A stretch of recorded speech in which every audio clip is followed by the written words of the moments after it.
It's 2001 and Tony Fadell stands in a cramped Apple conference room, clutching a prototype iPod, an odd little music player no one else believes in yet. The room buzzes with tension. Steve Jobs just asked a simple question: can we make it simpler? Tony feels the weight of not just a product, but a revolution on his shoulders. How did he get here? And what does it really take to build something unforgettable?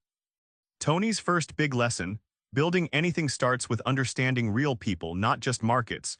But empathy isn't fluff, it's a muscle you have to cultivate relentlessly. The first iPod prototypes didn't emerge from a shiny Apple lab. Tony worked out of a tiny New Jersey apartment, cobbling parts together with barely a budget. He invited friends, musicians, even his mom to try it, watching them fumble and smile. That raw feedback was his compass.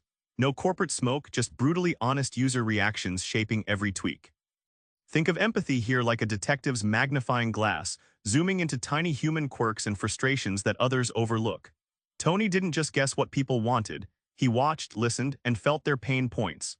It's the difference between assuming coffee drinkers want strength and actually noticing how they hate waiting for the perfect brew.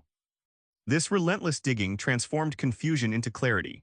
Early testers moved from "huh" to "where have you been all my life?" The payoff: Tony made users not just tolerate the iPod but crave it.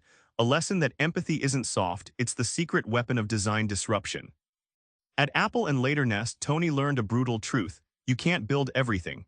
The hard part is cutting features. Fast decisions fuel momentum, but they require guts. When Tony launched the Nest Thermostat, the initial wish list was over 100 features, from voice control to color options.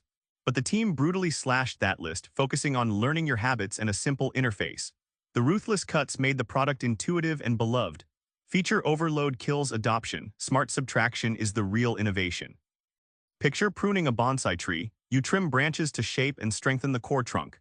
Tony treated product decisions this way, removing distractions to let the essential features thrive.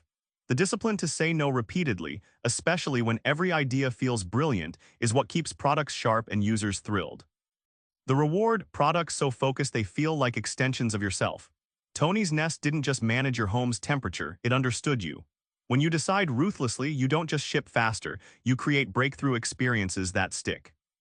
After decades, Tony realized the biggest return isn't the next gadget, it's the people you lift up. Mentorship isn't optional, it's the multiplier of success. Tony's leadership wasn't formalized overnight. It grew in late-night Apple sessions, hoodie-clad, debugging iPhone prototypes, where he learned that winning means listening more than telling. Steve Jobs pushed hard, but Tony's breakthrough as a leader came when he started coaching teammates through failures, not just commanding them. Mentorship, Tony explains, is like holding up a mirror while shining a magnifying glass. You reflect someone's strengths clearly but also intensify their blind spots. This dual power changes careers because people aren't just told what to do, they see what they're capable of becoming.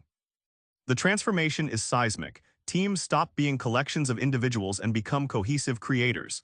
Tony's proteges don't just execute, they invent, challenge, and elevate the mission. He learned that building great products starts by building great people first. Remember that cramped Apple room? That tension fueled Tony's savage empathy and ruthless decisions. But the biggest secret: he didn't just build products, he built people. So here's your move. Next time you start something, step into your user's shoes and ask yourself the hard question: what are you cutting today to make it unforgettable? Subscribe for more book summaries like this one.